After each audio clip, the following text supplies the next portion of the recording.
Hello my lovelies, I hope you're all well. Today we're going to be watching some Mr. Barlin. He's a fellow veteran, so we love to see other veterans succeeding. So yeah, we're going to jump into this.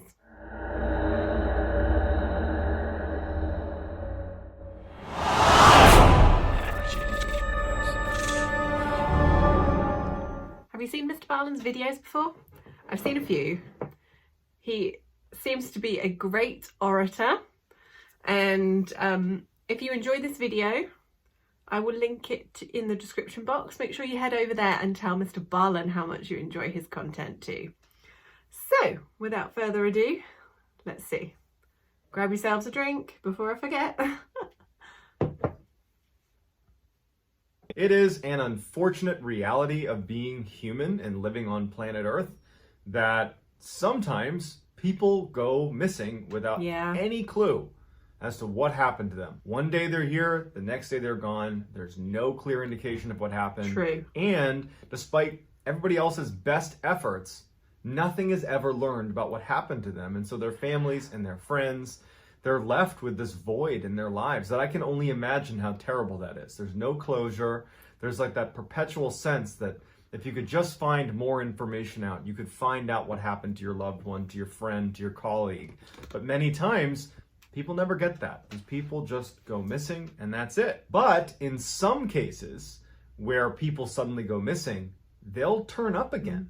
Sometimes days, weeks, months, years later, in totally different locations from where they went missing. But sometimes, in very rare circumstances, these people that go missing will reemerge days, weeks, months, years later, not having any idea how they got there or what happened to them. And so today I'm going to share 3 of these reappearance stories. The first 2 are the most well-known, they're very famous, and the third one is not as well-known, but equally as intriguing. But before we get into today's 3 stories, if you're a fan of the strange, dark, and mysterious delivered in story format, then you've come to the right place, because that is all I do, and I upload 3 to 4 times a week, if not more. Anymore. So if that's something you'd be interested in, I would encourage you to please gently perform a lobotomy on the like button, and then subscribe to my channel, turn on all notifications so you don't miss any of my 3 to 4 weekly uploads. Okay, let's get into the stories.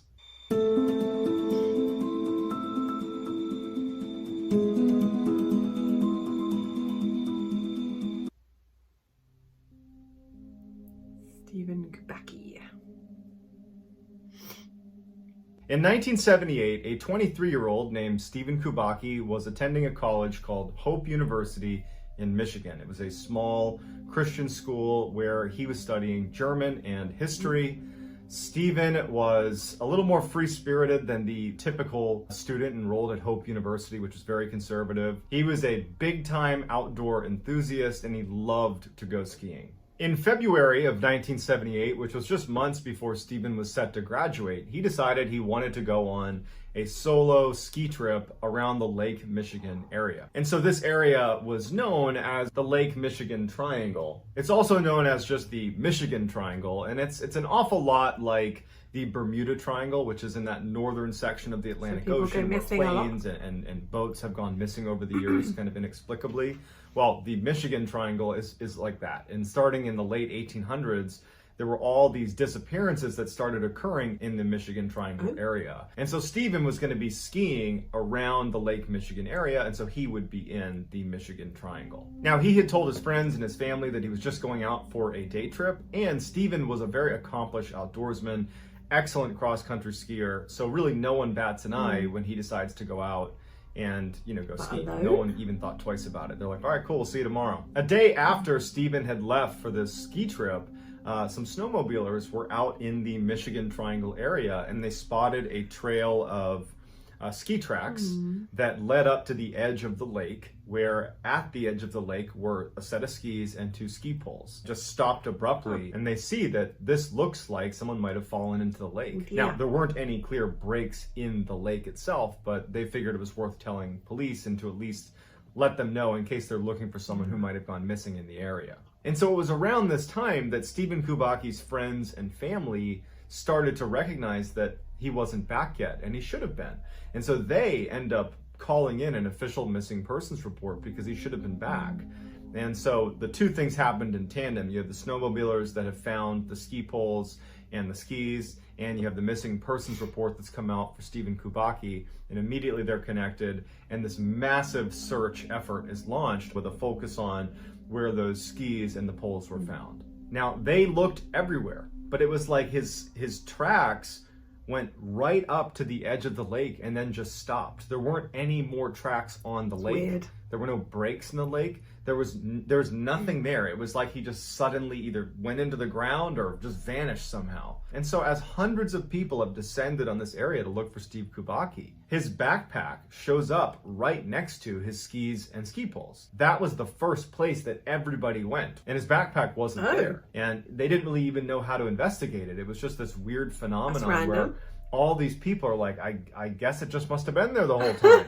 They just didn't have a good answer for it. And so after a long and very elaborate search, ultimately they had to call it off. And so they told the family and friends that what must have happened is he got out of his skis and put everything down, went onto the lake, and it cracked and he fell in. And so that's what everybody believed. I mean, why wouldn't they? 15 months go by, and Stephen's father hears a knocking on the door.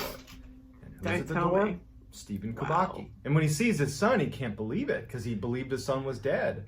But Kubaki has no idea. Steve has no idea how much time they probably had a funeral and everything.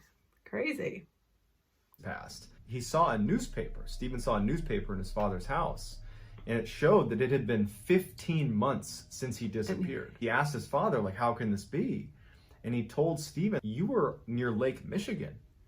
That's 700 miles away. How did you get here? And Stephen's like, I woke up in a field about 40 miles from here, and I went to, my aunt's house, your sister's house, and she brought me here. And no one had any idea. What the hell could have happened to him over those 15 months then? Did something happen and he just got amnesia, but how would he have been surviving? Very strange. How he got there, or why he was in the field in Pittsfield to begin with. In addition, Stephen had on clothes that he didn't recognize. He had a new backpack that had maps and all sorts of kind of like trinkets from different parts of the country. He had been to apparently San Francisco, Sacramento, all over California, to Chicago, to Utah. He's been all over the country, according to the things that are in his backpack. He had $40 in cash. He had new sneakers, new glasses, and he had a t-shirt on from a Wisconsin marathon. It says he was a participant in. And one of the only things that Stephen would say to the media, because he basically swore off the media and he didn't want to give his story to anybody, he just said to one of the news outlets that he felt like he had been doing a lot of running.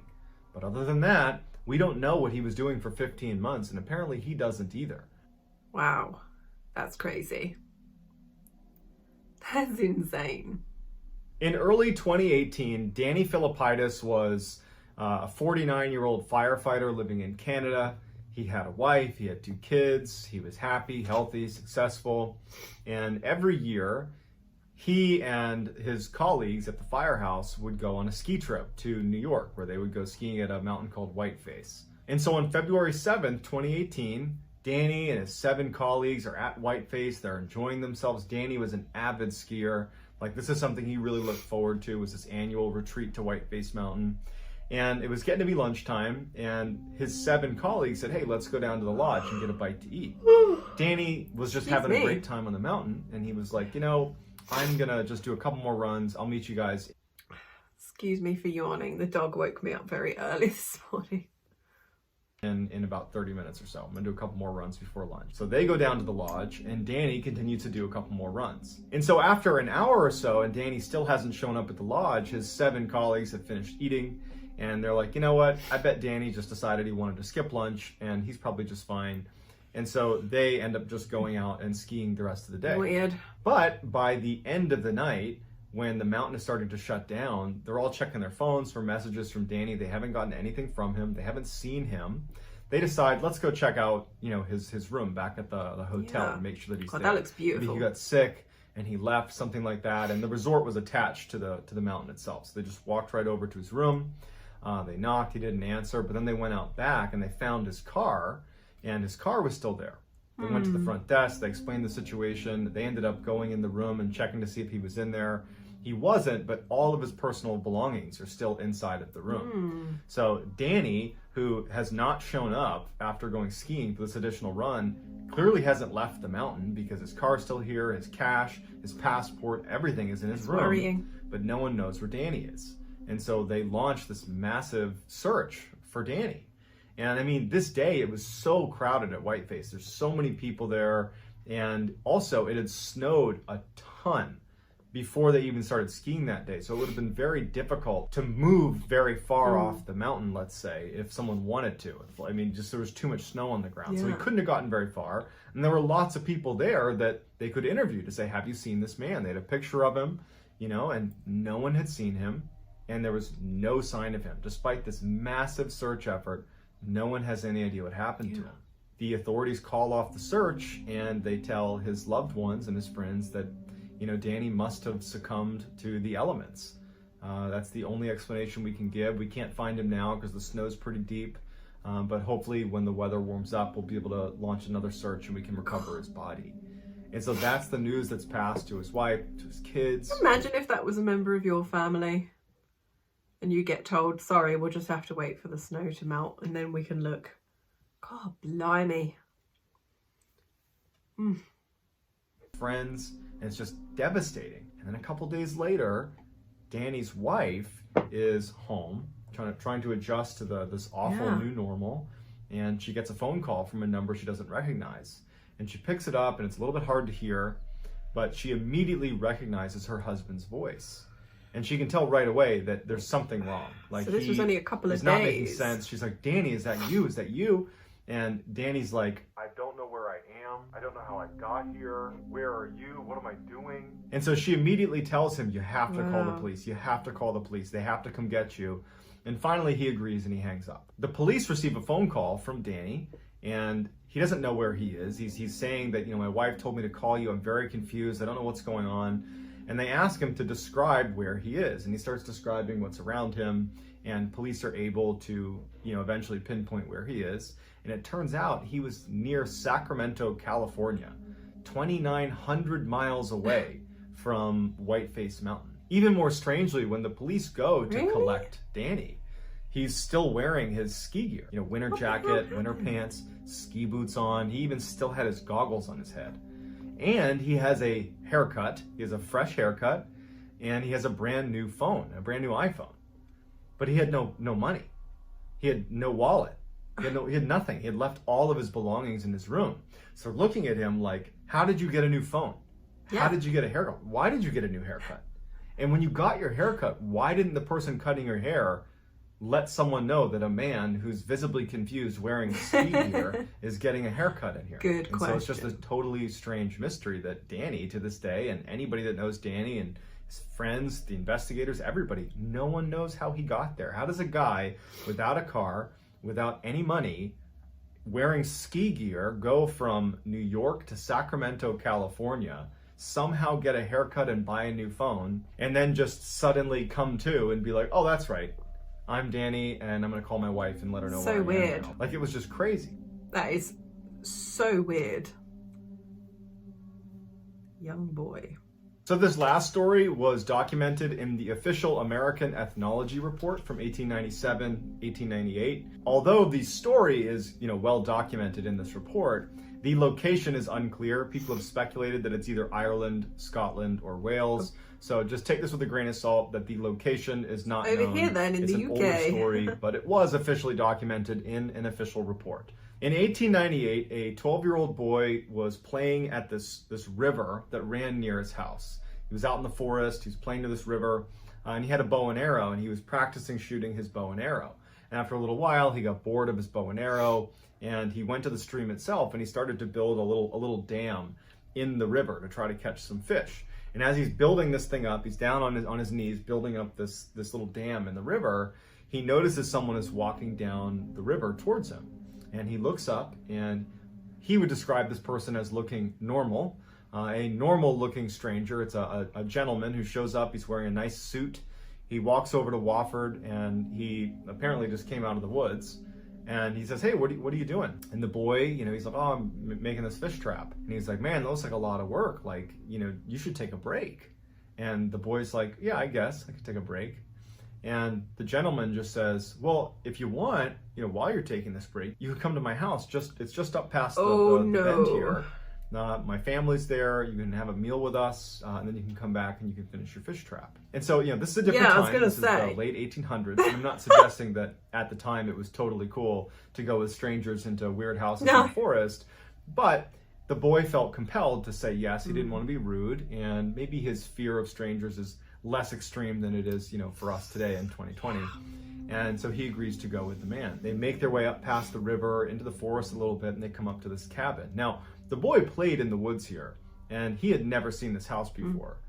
But he's not too concerned, because as soon as he gets to the house, this cabin in the woods, he sees that the lights are on, and he hears kids playing inside, and a close family friend of his family's is sitting on the porch talking to one of the other apparently family members of the stranger. And so the boy's put at ease, and he says hi to the family friend, and the family friend, waves back. The boy goes inside, and he sees that this family has a couple of kids, roughly his age. They're playing, goofing around. They have dinner, and this wonderful meal, and the boy, Wofford, is like, man, this is so great. And after the meal, he lays down and falls asleep. He kind of loses track of time. The boy falls asleep at this cabin. And so he wakes up early the next morning, and he feels horrible because he didn't mean to fall asleep, and he didn't tell anyone from his family where he was going. And he's thinking, man, they're going to be so worried about me. And so as he's getting up to leave, the stranger is already awake, the one that had met him down by the river and called him up to the house. And the boy says, hey, can you walk me down back to the river? And the stranger's like, I can take you part of the way down, sure. So the two of them, they're having small talk, and the boy's thanking the man for his generosity. And so as they're walking, they're passing by an orchard on one side and a cornfield on the other. And it's this beautiful morning, the sun's just coming up, and the boy remembers thinking how beautiful the setting was. But he also was thinking, like, I don't even know where I am right now. And I'm assuming he's walking me back to where I live, but this doesn't look familiar at all.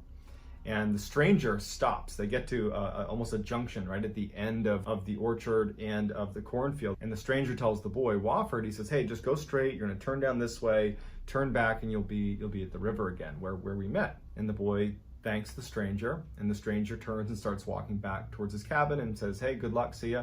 And the boy starts following the man's directions.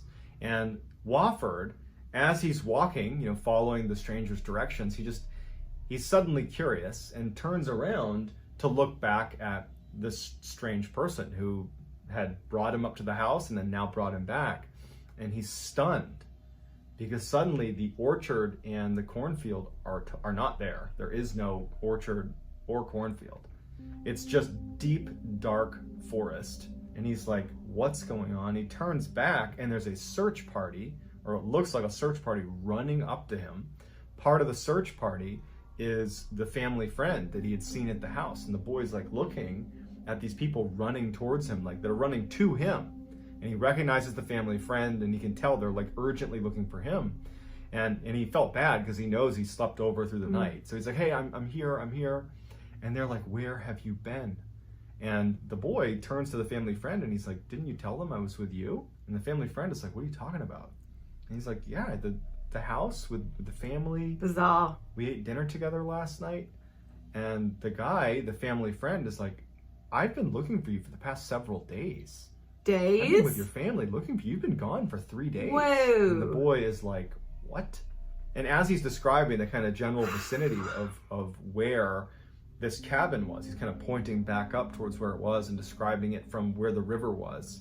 The family says to him that since you've been missing, we've heard rhythmic drumming non-stop coming from the section of the forest that you just described. We could never pinpoint where it was coming from. And now that you just showed up, the drumming has stopped. And so the kid's terrified, but there's no answers. Pretty creepy. Wow. So 3 very strange stories that luckily all of them ended with the person being found again. But it doesn't change the fact that the mystery remains. Exactly. Where did they go? Yeah. It's like they left the earth for a couple of days, or in Stephen Kubaki's case, for over a year, and then came back. It was like a glitch in the matrix or something. And so I would love to hear in the comments what you think can possibly explain how these people are disappearing without a trace and then reappearing days, weeks, months, years later, not having any idea how they got there or what had happened to them. How can we possibly reconcile that? And if you like this video and you want to see more videos like this, I would ask you to please gently perform a lobotomy on the like button, and then subscribe to my channel and turn on all post notifications so you don't miss it. Okay. Oh, Mr. Barlin and his abuse of the like button. Wow. That was crazy. Those were some crazy stories, were they not? Absolutely insane. I honestly have no theories. I have no theories on what could possibly have happened to these people. None of it makes any sense, does it? None of it makes any sense. But anyway, big shout out to Mr. Barlin. If you like that video, give my video a like. Head over to Mr. Barlin's channel, give him a like, and yeah, let me know if you enjoyed this video. If you want to see me react to more Mr. Barlin, I'm happy to do so. So don't forget to subscribe, and I'll see you very soon.